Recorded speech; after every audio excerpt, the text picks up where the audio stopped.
Well, thank you very much, everybody. It's great to be in this beautiful Oval Office. It never looked so nice. We're getting great compliments, and you see outside how that's come out. It's been great. We make a lot of improvements to the White House, and we're doing that. One of the things you should be looking at is the Palm Court, because that's been totally redone. So we like to preserve and make better the White House, and that's really what's happened, and we're getting tremendous reviews, and we appreciate it. But we're here for a different reason. It's called Operation Summer Heat, which is an appropriate term in light of what we're doing. And early yesterday morning, I returned from the Middle East, where we celebrated a historic agreement to end years of suffering and conflict. Amazing. Every country came together. I mean, even the enemies came out and totally endorsed it. Everybody, I've never seen anything like it. Nobody's seen anything like it. And just as we are forging peace and stability abroad, we're also restoring peace and safety and stability at home. And you see that in Washington, D.C., maybe better than any place, because we got there, and within 12 days it was very good. And within 30 days, it's been as safe as any city in the country. It's been great. Took out 1,700 people, got them out. These are career criminals in many cases, and people that shouldn't have been allowed in by the Biden administration. Historically, the summer months have been a time when violent crime soar, as you know, but not under President Trump. Today, we're announcing the results of a sweeping law enforcement effort known as Operation Summer Heat. We were in many cities that people didn't know about. We kept it a little quiet, and it had a big impact, and you'll hear that in a second. But over the past few months, FBI offices in all 50 states made crushing violent crime a top enforcement priority. That's what they did, rounding up and arresting thousands of the most violent and dangerous criminals. And these are among the most dangerous and violent people in the world. They were allowed, in many cases, not in all cases, but in many cases, they were allowed in by a very foolish, actually stupid, open border policy. Just anybody could have come in. They emptied out their jails, their prisons, their mental institutions. They emptied them into our country. And the people behind me have done an incredible job, because if we didn't have that administration, it would have been so much easier. They allowed millions of people in this country that shouldn't have been allowed, including over 11,000 murderers, half of whom murdered more than one person. And many of them are gone now, or they're put in prison, because we don't want to have them come back. So we literally put them in our prison, which we don't want to do. But we bring them back to their countries. Working with state and local partners, the FBI arrested over 8,000 violent criminals during the course of this period. In major cities like in New Orleans, Nashville, we saw a 250% increase in arrests. And we really went after the bad ones. These include 725 individuals wanted for violent crimes against children and murderers. These arrests are in addition to the work of our historic federal task forces. That Make D.C. Safe Task Force has been unbelievable. I mean, the job they've done, it's incredible. And it's been so nice, because so many people, they're going out to dinner and they're having dinners. They didn't go out for 4 years. And now they're going out 3 times a week. Restaurants are opening. Restaurants are full. And usually that means a lot of good things. But restaurants that were closed are now opening up. And everybody's happy. It's nobody's ever seen anything like it, actually. And everybody feels safe. You can have a child walk right through the middle of Washington, D.C., and nothing's going to happen. We were losing more than one person a week in Washington. They're being killed on an average of over one a week. The Make D.C. Safe Task Force has been incredible, and the Make Memphis Safe Task Force is having very similar results. It's much earlier, but we've been there for a week and a half, but I'm hearing the results are pretty incredible, and you'll hear about that. They're mobilizing more than 20 federal agencies for the largest law enforcement operation targeting violent criminals in American history. As a result of these efforts, violent crime declined nearly 20% nationwide compared to the same period last year, and it was the safest and most peaceful summer in 2 decades. And honestly, we haven't really even gotten going yet. If we didn't have to fight all of these radical left governors, we could have had Chicago taken care of, as an example. They had, in a short period of time, 4,000 murders in Chicago, and we have to listen to this man stand up and say that we're bad people. And the people of Chicago are walking around with MAGA hats. You have women, beautiful black women, walking around with MAGA hats. Please let the president in, and we don't care how he does it. They're not interested in National Guard or Army, Navy, bring them in, Marines, bring in the Marines. They just want the crime to stop, and more so because of the success that we had in D.C. I think if we didn't have that success, nobody would even believe it. So I want to congratulate all of the incredible law enforcement professionals joining us today, especially Attorney General Pam Bondi, who's terrific, Deputy Attorney General Todd Blanche, who is a fantastic legal talent. He really is. He's a great guy, too. And, of course, FBI Director Kash Patel. They have worked so hard on this and other things. Since the start of the administration, the FBI has arrested over 23,000 violent criminals, more than double the number arrested in the final year of the Biden disaster. The FBI has also destroyed or severely disrupted more than 170 organized criminal enterprises and gangs, 1,600 of the most violent gangs, and confiscated over 6,000 illegal firearms. And they've tracked down and arrested 4 fugitives on the most wanted list. 4 of the most wanted. Actually, 2 of them were the most wanted fugitives in the world.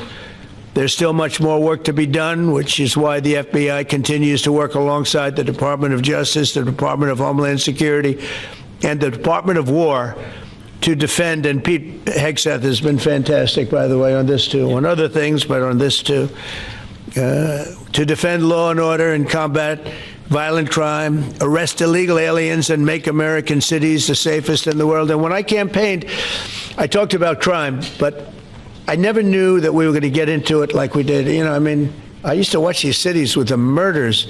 Chicago recently had one deal where they had 11 murders in one weekend, and they said, well, yeah, but it was a holiday weekend. They actually told me that was the reason, like it was okay because it was a holiday. It was Labor Day. These people are the worst. They really have to. You better, I tell you what, the people in Chicago and the people in places like that can be fixed. At some point, it gets to where you can't fix it anymore. It's too far gone. And we have some cities like that. But these are great cities that can be fixed. I'm going to be strongly recommending, at the request of government officials, which is always nice, that you start looking at San Francisco. I think we can make San Francisco. There's one of our great cities 10 years ago, 15 years ago, and now it's a mess. And we have great support in San Francisco, so I'd like to recommend that for inclusion, maybe in your next group. You'll get great support. Every American deserves to live in a community where they're not afraid of being mugged, murdered, robbed, raped, assaulted, or shot. And that's exactly what our administration is working to deliver.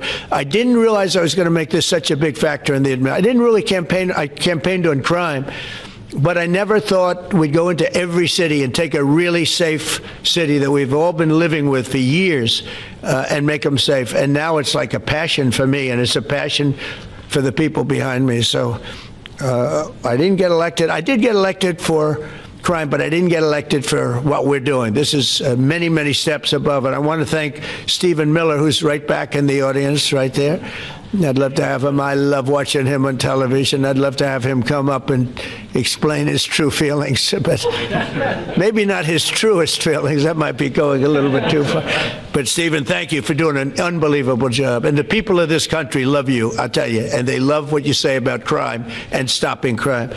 So now I'd like to ask Director Patel to say a few words, and then Pam and Todd also. And I just want to congratulate them. This is an amazing thing. And we're just at the start. We're going to go into other cities that we're not talking about purposely. We're getting ready to go in.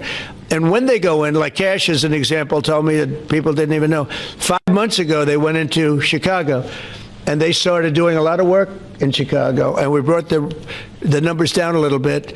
And but that really was just preparatory work for what we're going to do with the surge. We're going to have a surge of strong, good people, patriots, and they're going to go in, they straighten it all out. So A lot of these cities we're already working on, but we don't do it with a big flavor. But in a little while, you're going to see some numbers that you're not going to believe. And I think you'll probably start with Memphis, because I'm hearing the numbers are much quicker than we even thought possible. But again, D.C. it speaks for itself. Chicago is going to be okay. We're going to save Chicago. And I told you, and I told them, a very respected man, the head of the Union Pacific, said, "Sir, save Chicago. It can be saved." And the way he said it, it was like, can you believe it? We're trying to save Chicago. But I understood exactly what he wants, and that's what we're going to do. We're going to save all of our cities, and we're going to make them essentially crime-free, like other countries have crime-free. If you go all over the world, you go to the world, you hear Afghanistan and you hear all these different places. Our crime in certain cities is worse than anything they can even imagine. And we're not going to have that any longer. It's going to stop, and it stops right here. Kash, please. Thank you, Mr. President. What I'd like to do is just highlight some of the outstanding work that the men and women of the FBI have been doing. And thanks to your brave leadership and the mandate you were given by the American people to not only defend the homeland but crush violent crime, you tasked us with our great partners at the Department of Justice and the Attorney General and the Deputy Attorney General to start making arrests and bring prosecutions and safeguard our cities. And you said it, this is just the beginning. In just 7 months, I hope the media takes a look at every one of these charts, because these are the best numbers for fighting crime in U.S. history, and it's only 7 months in. And to do that, our vehicle to do it of choice was Operation Summer Heat, which the FBI architected to go after violent criminals. And in just a 3-month span, you had 8,700 arrests of violent criminals. You had 2,200 firearms seized off the streets permanently to safeguard our communities. You had 421 kilograms of fentanyl seized. Just to put that in perspective, that's enough to kill 55 million Americans alone. You had 45,000 kilograms of cocaine seized, and thanks to our Department of Justice partners, you had 2,100 indictments in 3 months, from June to September alone. Mr. President, that in and of itself would be historic for a 4-year presidency. You did that in 7 months because you let good cops be cops, and you partnered us with the right people at the Department of Justice to put the handcuffs on and bring them to court and put them in prison. And if that weren't enough, when you look at the year, for the entire 7-month period that we're talking about here, if you look at the past 4 years of the Biden administration, 16,000, 17,000, 15,000, 15,000. That's the number of arrests year over year of violent felons in this country for the Biden administration. Mr. President, in 7 months, you have 28,600 arrests of violent criminals in just 7 months alone, because of your leadership and the dedication of the men and women at the FBI who want to go out there and do the job they were prevented from doing, because that department used to be weaponized and politicized. And this is what happens when you take out the fangs of weaponization. This number is historic by every metric. 28,000 people have been arrested, violent felons alone. And then when you go over there and look at some of these charts, if you don't mind, I'll just hop over here. Look at the metrics for not just violent crime, but the homeland. Mr. President, during your administration, the FBI has found and located 5,400 children. That is a 30% increase year to date over the last administration. Violent crimes against children arrests alone are up 10%. Gang arrests are up 210% in the last 7 months alone. And transnational organized crime, which Stephen Miller has been a great partner in, is up over 12% alone. These numbers are historic just as a snapshot. But just so people don't think we're focusing on violent crime alone, the national security mission, Mr. President, under your leadership has never been stronger. We have gone after espionage activities against our main counterparts in China, Russia, and Iran. In China alone, we've had over a 50% increase in espionage arrests alone and prosecutions.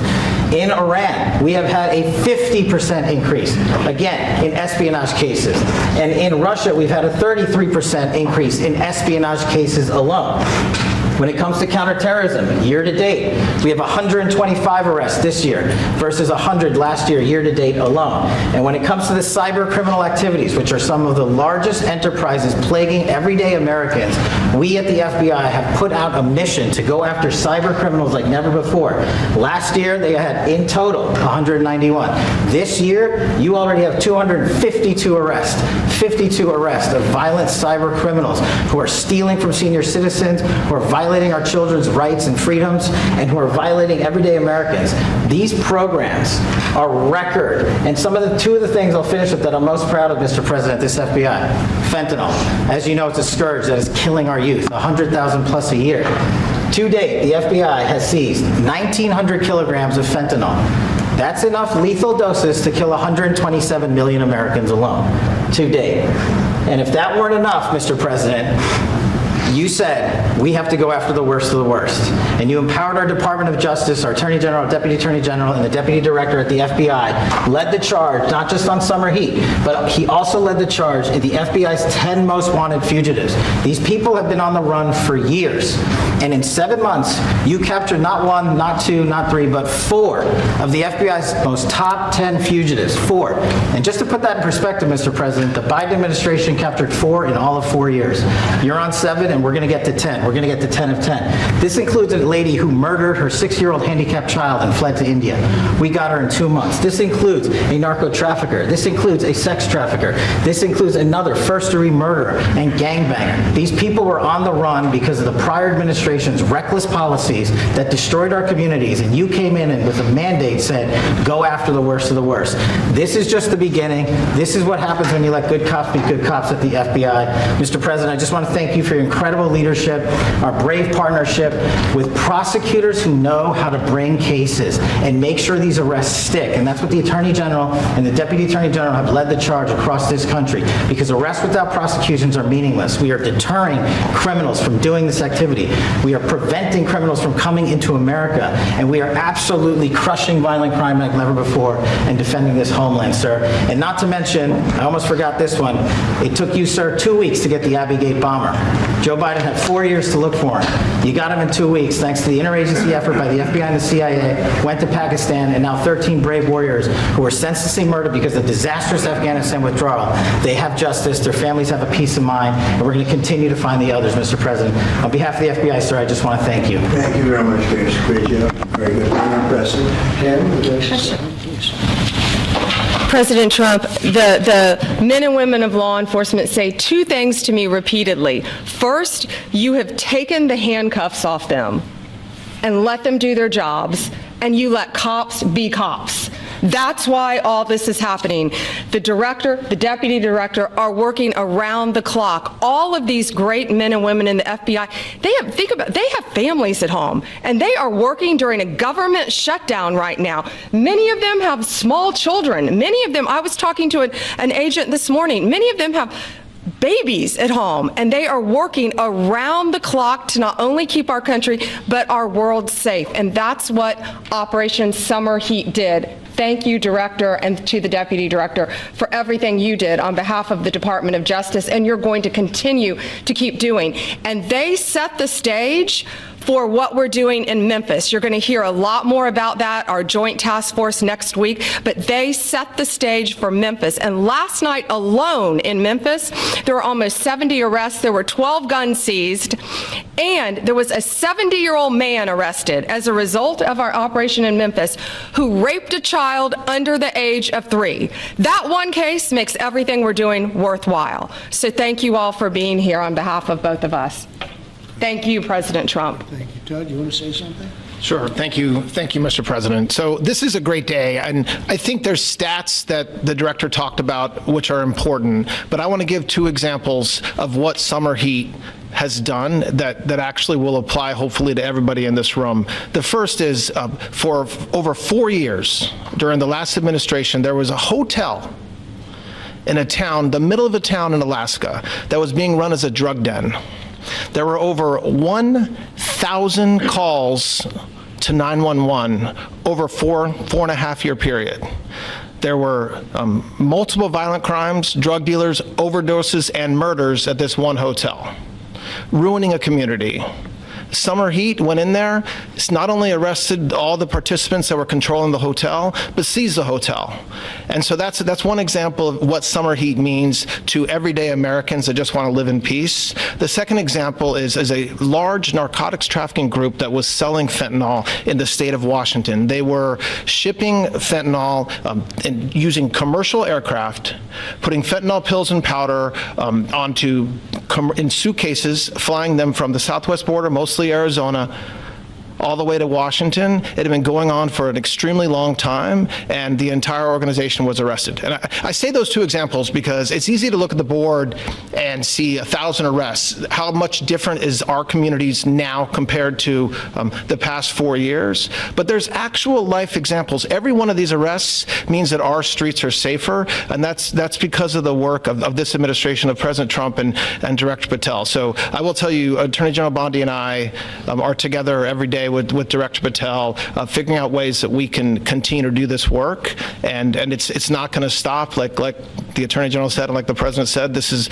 just the beginning, or phase one, or a start, whatever you want to say, but it will continue on. So thank you, Mr. President, and thank you very much, Director Patel. And Mr. President, just one last thank you from the men and women at the FBI. You found a way to get these individuals paid during a government shutdown, our 1811 agents. So on behalf of the FBI, it's a great debt that we owe you, sir. They're now allowed to pay for their families, so thank you. And the military. Good. That's right.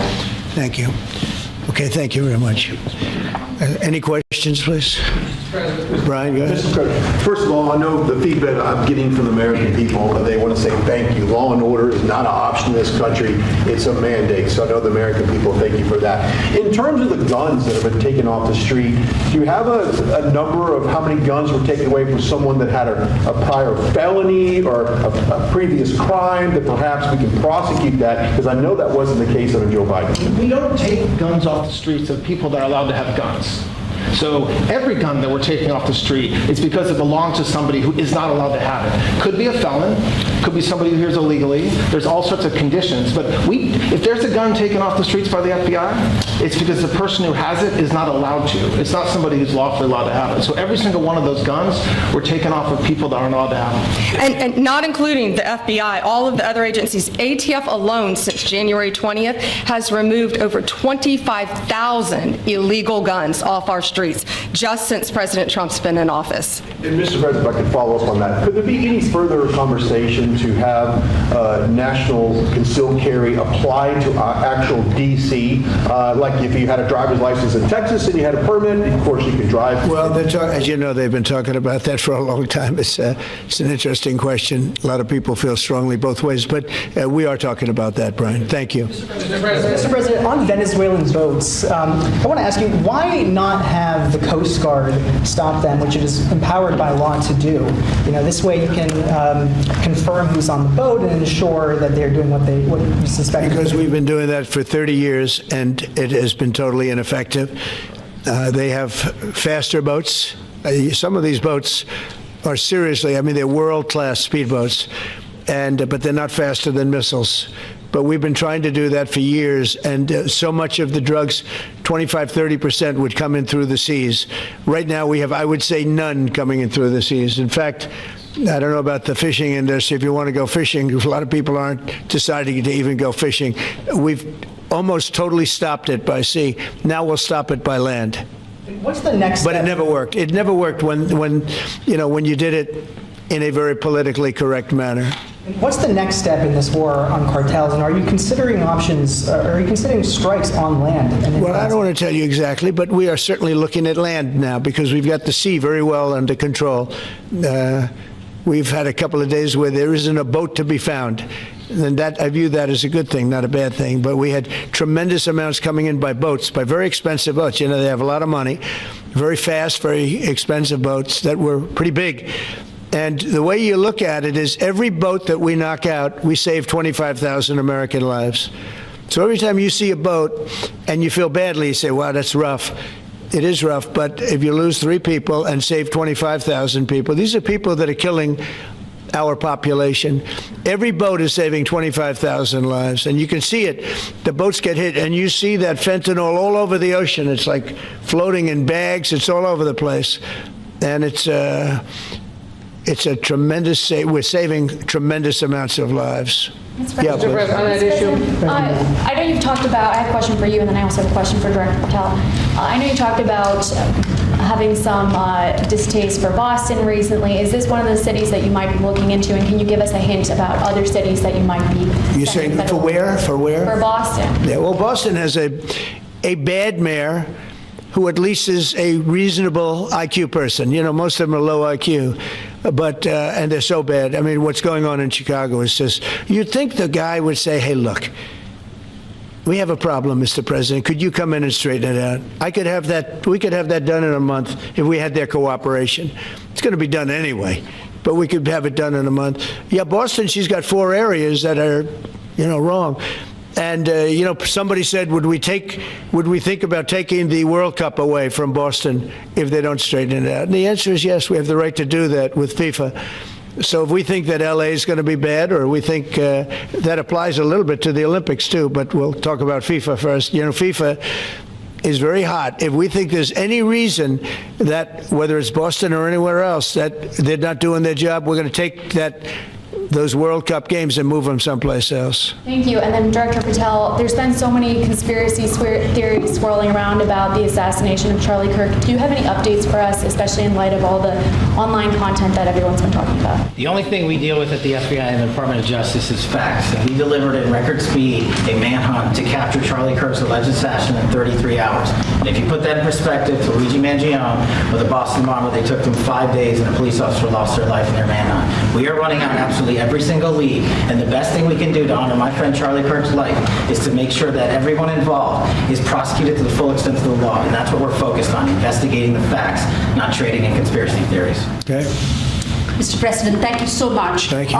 In light of China's export curbs on rare earths, do you view India as a reliable partner going forward? And are you planning to meet Prime Minister Modi in Malaysia? Are you open to talks in terms of... Yeah, sure. He's a friend of mine. We have a great relationship. He just said that 2 days ago, as you know. We have a great relationship. No, we were not happy with him buying oil from Russia, because that lets Russia continue on with this ridiculous war where they've lost 1.5 million people, by the way. Russia's lost 1.5 million people, soldiers mostly. This is a war that should have never started, but it's a war that Russia should have won in the first week, and they're going into the 4th year. And I want to see it stop. So I was not happy that India was buying oil. And he assured me today that they will not be buying oil from Russia. That's a big stop. Now I got to get China to do the same thing. That is relatively easy compared to what we just did over the last week in the Middle East. Middle East was 3,000 years, and we got it done. This is 3 years. And I think we'll get it done. I think that President Putin, I think he wants to get it done. We'll see. There's a great animosity between him and Zelensky. You probably have noticed, right? And I think it's hurting the process. Yeah, please. Mr. President, thank you. Curious, why did you authorize the CIA to go into Venezuela? And is there more information you can share about these strikes on the alleged... Well, I can't do that, but I authorized for 2 reasons, really. Number one, they have emptied their prisons into the United States of America. They came in through the... they came in through the border. They came in because we had an open border policy. And as soon as I heard that, I said, a lot of these countries, they're not the only country, but they're the worst abuser. And they've entered they've allowed thousands and thousands of prisoners, mental institution, people from mental institutions, insane asylums, emptied out into the United States. We're bringing them back. But that's a really bad, and they did it at a level that probably not, many countries have done it, but not like Venezuela. They were down and dirty. And the other thing are drugs. We have a lot of drugs coming in from Venezuela. And a lot of the Venezuelan drugs come in through the sea, so you get to see that. But we're going to stop them by land also. Does the CIA have authority to take out Maduro? Oh, I don't want to answer a question like that. That's a ridiculous question for me to be given. Not really a ridiculous question, but wouldn't it be a ridiculous question for me to answer?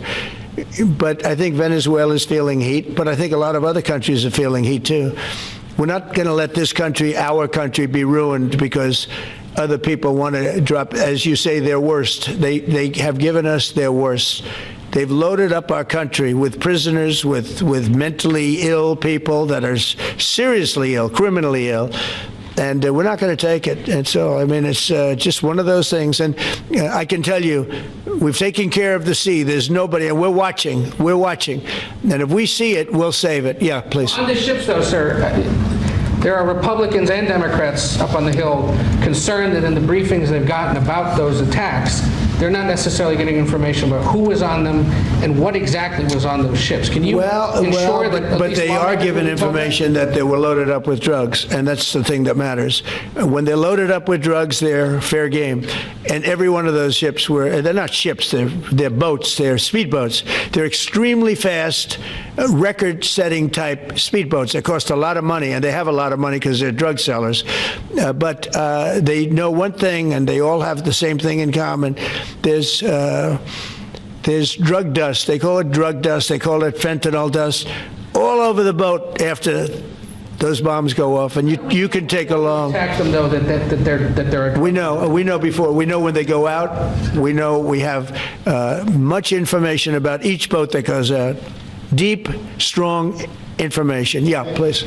So you're going to have Volodymyr Zelensky here this week. What is your message at this stage of the war for him? And shy of tomahawks... To who is that? For Zelensky. Yeah. And shy of tomahawks for Ukraine, are you considering other options, and will you speak with Vladimir Putin? No, we're looking at other options. We are.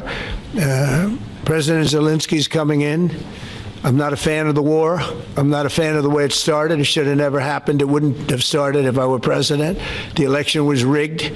And because of that, we lost a lot of lives have been lost because of that war. Not American lives, but if I can save a lot of lives, that's why I'm in it. I want to save lives. I've had 8 wars. The Prime Minister of Pakistan got up the other day, said so beautifully, says, you saved millions of lives. He told that to a group of people right in this office. He said the president saved millions of lives. And I think what he's referring to is the fact that that would have been with India nuclear war. That was getting very close. 7 planes, they don't talk about it, but 7 aircraft were shot down. In fact, we have the new ambassador to India right here. They're well represented. You better represent us, not them, okay? But Sergio's going to do a great job. He's going to do a great job. But no, we'll be talking about the war with him, and we'll be talking about, they want to go offensive. I'll make a determination on that, but they would like to go offensive, you know that, and we'll have to make a determination. President, given you have the FBI Director and Attorney General here today, Jim Jordan has asked Jack Smith to appear in front of the House Judiciary. You mean deranged, Jack? He's a deranged individual, yeah? He's asked him to... Well, they should. I'm surprised it takes so long. We're talking about violent crime. What about the crime against a political opponent? That's what we have to talk about, too. Jordan would like to understand the full extent to which the Biden-Harris Justice Department weaponized federal law enforcement. What do you think the committee will find out, Mr. Smith? I think it was the worst weaponization of a political opponent in the history of the world, let alone this country. And I hope that everybody's, they're involved in it. I'm not. I'm the one that had to suffer through it and ultimately win. But what they did was criminal. Deranged Jack Smith, in my opinion, is a criminal. And I noticed his interviewer was, I think that was Weissman. And I hope they're going to look into Weissman, too. Weissman's a bad guy. And he had somebody in Lisa, who was his puppet, worked in the office really as the top person. And I think that she should be looked at very strongly. There was tremendous criminal activity having to do. If we don't have fair elections in this country, we're not going to have a country. And I've said it from the beginning, fair elections and borders. And we need also fair press. Because if you don't have fair press, it's very tough. And we've got the strongest border of anybody. Nobody has a border. We have a border where the numbers just came out again. You saw 0 people came in illegally.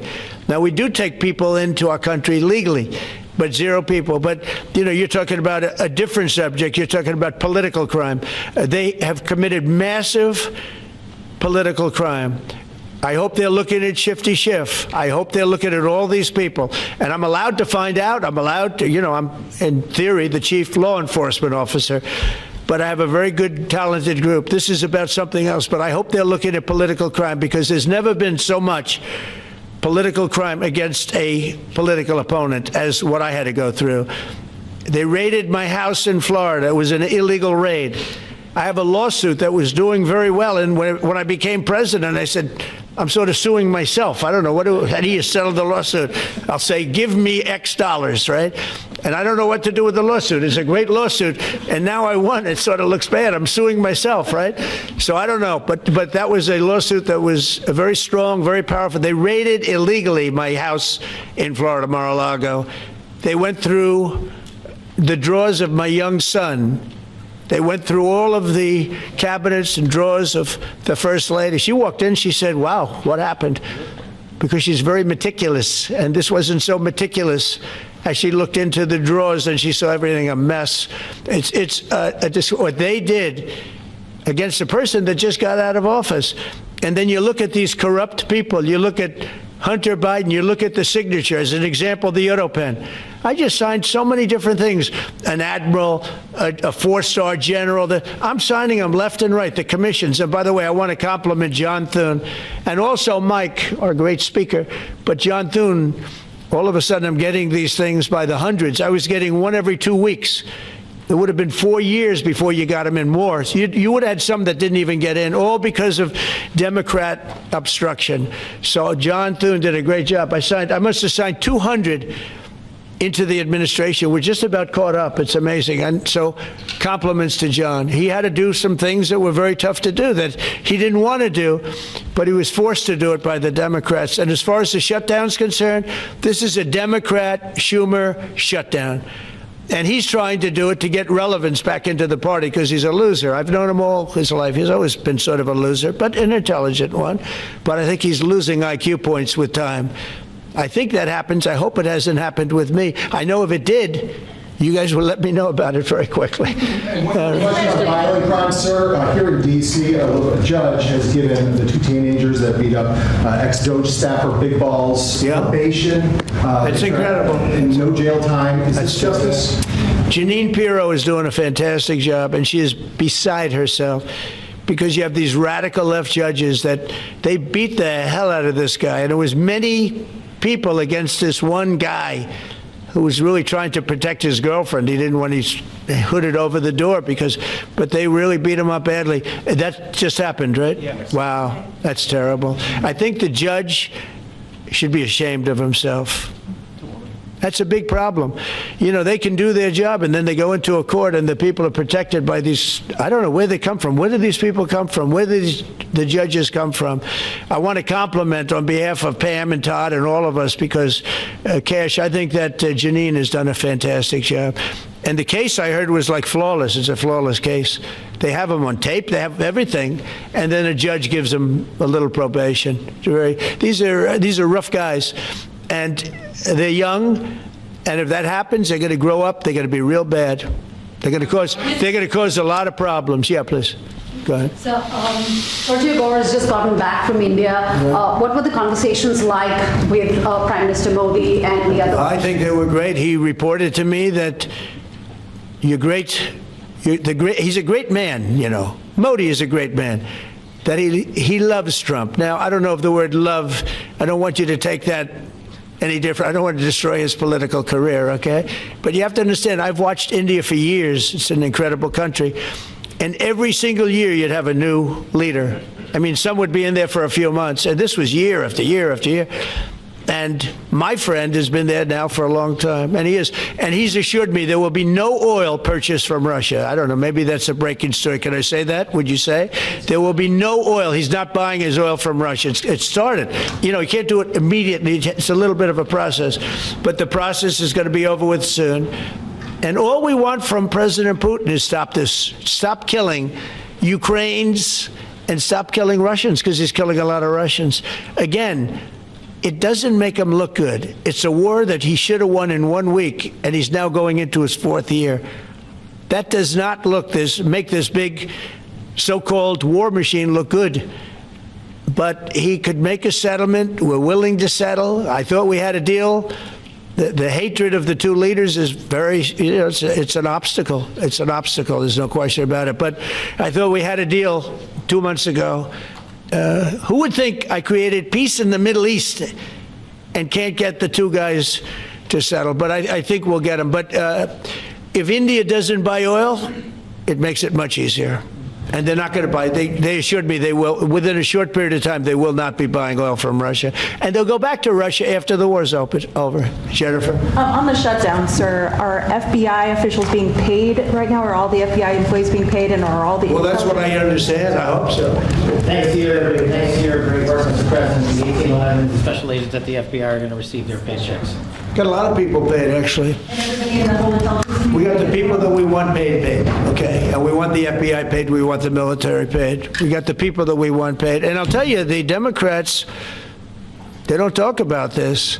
You know, we're getting rid of programs that we didn't like, but that were negotiated in, but that we didn't like. We're terminating those programs, and they're going to be terminated on a permanent basis. And it's thousands of people, and it's you know, billions of dollars. We're getting rid of a lot of things that we never wanted because of the fact that they made this stupid move. And they don't want to talk about it. You know, they have their day coming up. I hear very few people are going to be there, by the way. But they have their day coming up, and they want to have their day in the sun.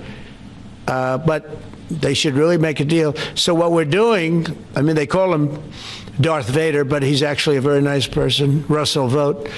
But Russell Vogt is really terminating tremendous numbers of Democrat projects. There's not only jobs, I mean, the project in Manhattan, the project in New York, it's billions and billions of dollars that Schumer has worked 20 years to get.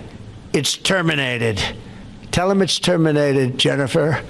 All right. On Hamas, sir, what is your understanding of the pace of returning the deceased hostages? Are you pleased? Well, they're looking for them, absolutely. They're looking. So we have the living hostages all back. They returned some more today.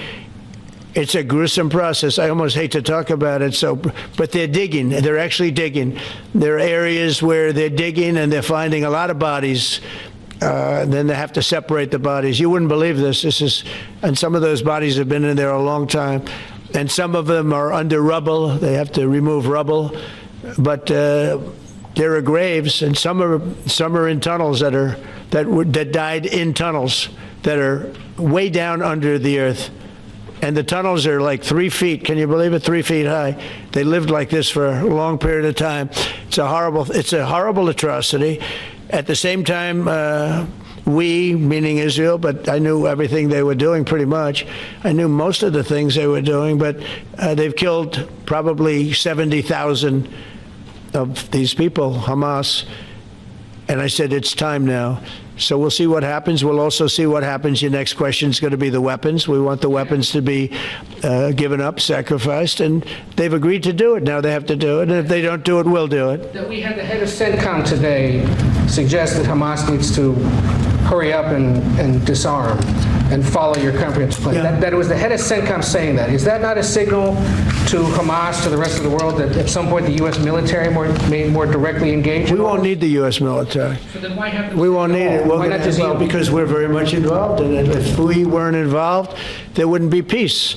If we didn't destroy the nuclear capability of Iran, that deal would have never happened for two reasons. The Arab nations would not have felt bold enough to do it because you have a very powerful, at that time, Iran. It's not powerful anymore between what Israel and us did, because, you know, the attack was, if you look at it, we helped them very much. They will be the first to tell you, including shooting down thousands of drones that were coming into Israel. You know, we shot them down. We were shooting them down like it was target practice, but we shot down thousands of drones and missiles also going into Israel. But between what we did to Iran that way with the, you know, conventional, we will call it, and what see that beautiful plane, that B-2, I noticed it on the desk. I always thought it was beautiful, but I never understood it. Now I understand it. It took in hundreds of thousands of bombs in the form of two, but hundreds of thousands of pounds of bombs. And every single bomb hit perfectly. Then they sent Tomahawks in. They sent 30 Tomahawks on top of it. And that was totally, you know, CNN said, well, maybe it wasn't as bad as, you know, as Trump said, because I said obliterated. Obliterated is not a strong enough word, actually. And you saw the Atomic Energy Commission came out and said the word obliteration is very, very, think of it. They came in under potential fire. They entered Iran airspace late at night in the dark, no moon. The moon was low for a reason. What time we picked it. You couldn't see anything. And they hit every target, and they weren't hit. Nobody saw that plane. That plane is stealth. Nobody saw it. The problem with that is it may be stealth today, but tomorrow it won't be. And we just ordered about 20 brand new B-2 bombers. It's unbelievable as a weapon. I know Putin, when I was riding with him in Alaska, we passed a lot of them. And he said, that really did the trick. I said, yeah, it did. It's amazing. The flying wing. But you still foresee no reason for the U.S. military to get involved in Gaza? No, I don't see that. No, I think we're going to handle it very well. We'll be helping Israel. But we have other countries that are now. You know, we signed, many countries signed. And many of those countries relatively are very strong military powers. And Hamas has no support. See, Hamas had the support of Iran. And now Iran says, don't get us involved. The last time they got them involved didn't work out too well. So they used to have the support of Iran. Today, Iran they're trying to survive. You know, when I heard the reports 2 weeks ago, Iran's looking to build a nuclear weapon, I said, don't worry about it. They got a lot of things they want to do before nuclear weapons. I said, the last thing they want to do is a nuclear weapon. It didn't work out. And if they did a nuclear weapon before they got even close, that site would be attacked and it would be wiped out. Yeah. Mr. President, you're meeting with President Xi in a few weeks. Yeah. If you can't come to an agreement or a deal at that meeting, are we in for a sustained trade war with China? Well, you're in one now. Look, we have 100% tariff. If we didn't have tariffs, we would be exposed as being a nothing. We would have no defense. You know, they've used tariffs on us, but we've never had anybody sitting in that chair that felt the need to do it. And they've allowed us to be $37 trillion in debt, et cetera, et cetera. Tariffs are a very important tool for our defense, for our national security. If we don't have tariffs, we're not going to have national security. As an example, if you look at Pakistan and Iran, I told them I was in the midst of negotiating a trade deal with Iran, and Pakistan was going to be in line. And because of tariffs, they all want to negotiate much differently. We were making a good deal, and then I heard that they're shooting at each other. And I said during one of my conversations, are you guys going to go to war? 2 nuclear powers we are thinking about. I said, here's the deal. You go to war, I'm going to put a 200% tariff. I'm going to stop you from doing any business in the United States. I said it to both of them. Within 24 hours, the war ended. That would have been a nuclear war. And again, the Prime Minister of Pakistan, who was here 2 weeks ago, said that man saved many millions of lives in front of a whole group of people because he thought it was going to be war. But when it came to war or having to pay massive tariffs, the tariffs overrode. That's why it's so important. Not only the money, we're taking in trillions of dollars, not only the money, the power to keep peace, the power to be used for good is enormous. But a lot of people didn't understand tariffs. It's also made us very rich. We have a big case coming up in the Supreme Court, and I will tell you, that's one of the most important cases in the history of our country, because if we don't win that case, we will be a weakened, troubled, financial mess for many years to come. I don't even know if survivable is a good term. And if we do, we're going to be the most powerful economic country in the world. And all we're doing is using them as a defense against what took place for many years. China would charge us tariffs. It was incredible, but we weren't allowed to charge. We're allowed to do whatever we want. We just had presidents that didn't want to do it for whatever reason. And it was nothing. But of the 8 wars, I was saying 7, of the 8 wars, I would say tariffs are directly responsible for me ending 6 of them, 5 or 6. Without the tariffs, you have wars raging all over the world. With the tariffs, other than Russia, we have no wars out there. And we've made a lot of good friends, too. Tariffs are so important to our national security. If we don't have tariffs, we don't have national security. Our country would suffer a level that Yeah, right, because they use so strongly on us. As an example, the European Union, they won't take our cars, they won't take our agriculture, they won't take anything, but they send their cars in, Mercedes, BMW, Volkswagen, by the millions. We don't send any cars. They don't take them. They were tariffing us out. Agricultural products, they don't take our agriculture. They want their farmers to do it. I understand that. But it was very unfair, and they were tariffing our product. They're keeping out by using tariffs. And we didn't use them, but I used them.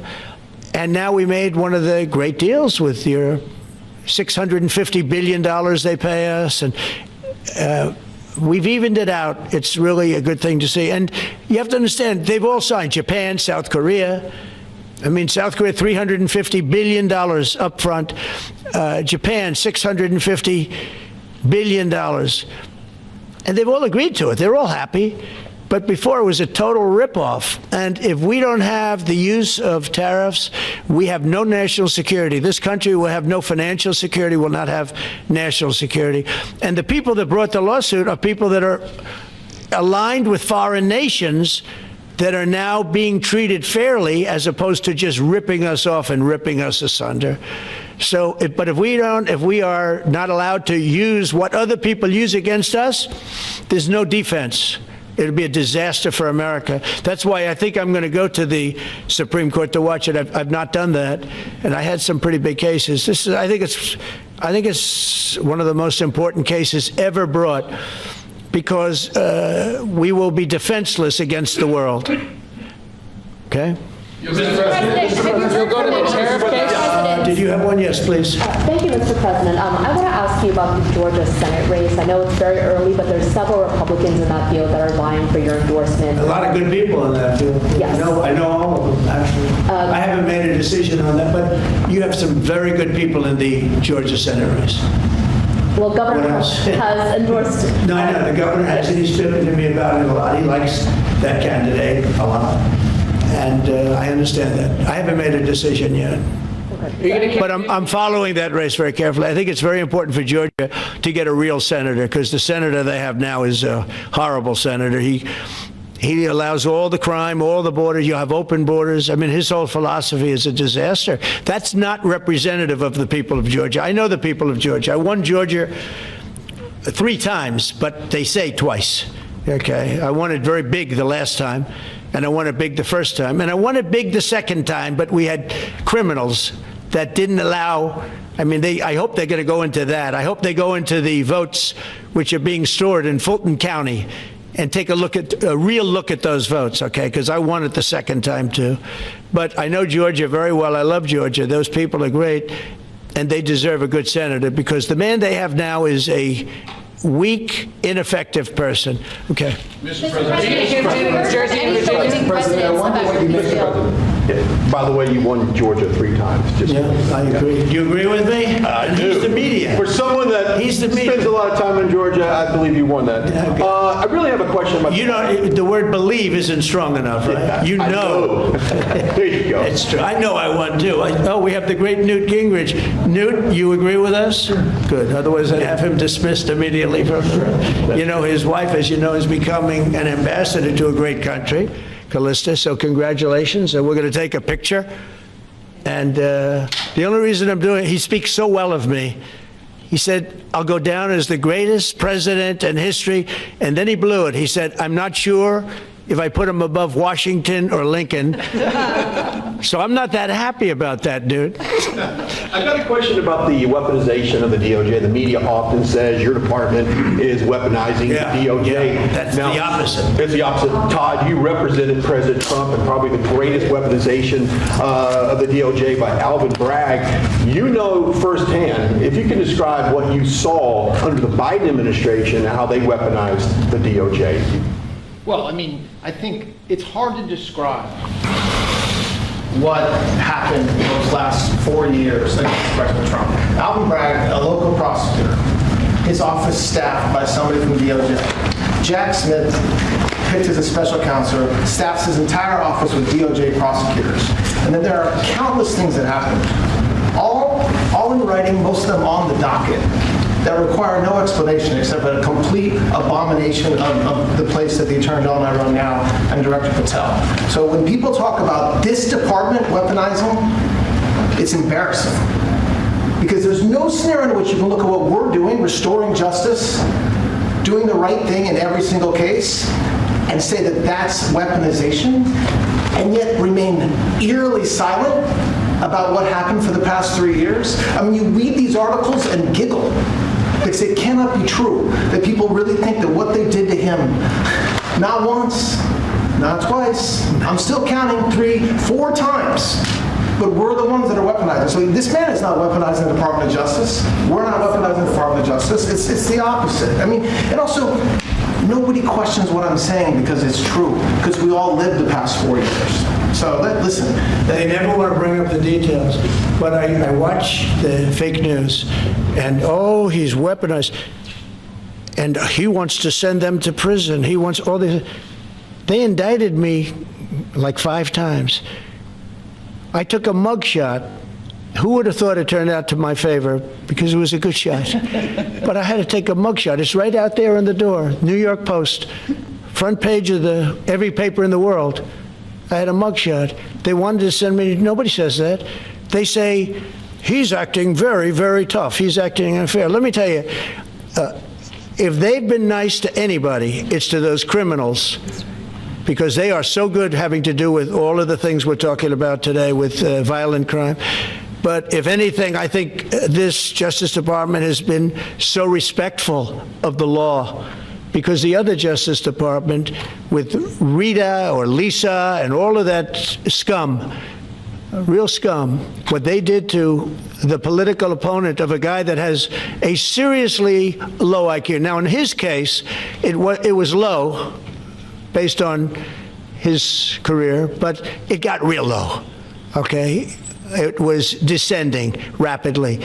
But what they did to go after his political opponent is legendary, worse than any third world country, banana republic. And what we're doing is nothing. Are you kidding? Nothing. They write stories. Why aren't they doing this? And we'll leave. I don't have to leave it up to them, but I choose to, at this moment at least. But there's never been anybody treated in the history of politics. You know, they say the 2 worst treated presidents by the media, etc., was that man right there, the late, great Abraham Lincoln, and this guy right there, Andrew Jackson. They say Andrew Jackson was treated terribly. They give him number 1 and number 2, but that was before I came along, Newt. I say I have number 1 times 10. Nobody's been treated like I've been treated. And I did a great job. You know, we had a great first term. And we had one of the most successful economies in history, et cetera. I rebuilt the military. We did a tremendous amount. The last part, we had a horrible thing called COVID. And we handled that well. We made ventilators for nations all over the world. I mean, we did a great job. Probably never get credit for it. Look at the therapeutics, the Regeneron, all the different things, the vaccines, all the things we did. We did a great job, but we had to focus on that. But we had the best economy in the history of our country. We're blowing it away right now. Look at the stock market. It hit another all-time high today. That's 48 days out of the few days that I've served. 48 days have already hit record highs.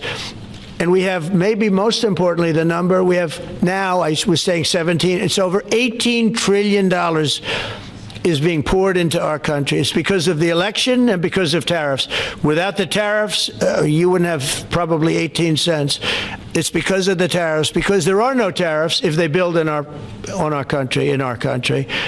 And they understand that. So we have medical companies coming over. We have the AI. We're dominating China in AI. Everybody said that's impossible. We're dominating. I'm letting these massive plants build their own electric generating plants. They're becoming utilities in addition to everything. Maybe they'll make more money with that. Who knows? But they're building their own electric, because we have an old grid. You wouldn't be able to do that. And we're dominating China. We're dominating with AI, which seems to be the new big thing. That's the new internet. That's the new whatever. So we're very happy with the job we're doing. I'm very happy with the job they're doing. But when you tell me about attacking a political opponent, there's never been And I'm a legitimate opponent. I watch my son. He's got the #1 best-selling book now. My son Eric is a wonderful kid. That guy spent so much time with subpoenas. He got more subpoenas than anybody in the history of our country. Think of it. And he's an innocent, good boy. He's a good kid. He's always been a good kid. All of my children are good. They went through hell. My children went through federal grand juries on a hoax. Think of it. You have Adam Schiff and Hillary Clinton and others make up a hoax and then wanting to put, so they know it's a hoax, and they go before the press, say Donald Trump Jr. will go to jail because of what he's done with Russia. I'll never forget, I get a call from my son Don, and he said, Dad, I'm being accused of something with Russia. I don't know anything about Russia. He didn't know anything about, think of it, how bad they are. They say he'll go to prison for the rest of his life. He knew nothing about it. On a hoax, the Russian hoax, Russia hoax, on a story that they made up. And they made it up in order to explain why Hillary Clinton lost an election that she lost by pretty good numbers. The second one, actually the second one was even better, but the third one, this one was too big to rig. It was just too big to rig. They would have rigged. They tried to rig it. But think of it. They want to send my children to jail, but they were after Don in particular. I'll never forget Adam Shifty Schiff, a total crooked guy, lying in Congress, making up a phone conversation that I have with you, totally made up. Then when he heard it was taped, he wanted to disappear. And Nancy Pelosi went crazy because they wanted to impeach me based on the conversation that was made up. When they heard the tape, everybody, I won it unanimously in the Republican Party. I got every single vote, something that never happens, and I beat it. But think of it, they want to put my son in jail for something that they made up. So they know they made it up. And they say he will serve the rest of his life in prison. These are sick, bad people. And don't tell me about us going after them. If anything, we've been very, very soft. I wouldn't be that soft, I'll tell you that. Thank you very much, everybody. Thank you, guys. Thanks, guys. Thank you. Thanks, guys. Thank you very much. Thanks, guys. Let's go. Thank you, guys. Thank you, guys. Let's keep it going. Thanks, guys. Take a look. Location. Thank you, guys.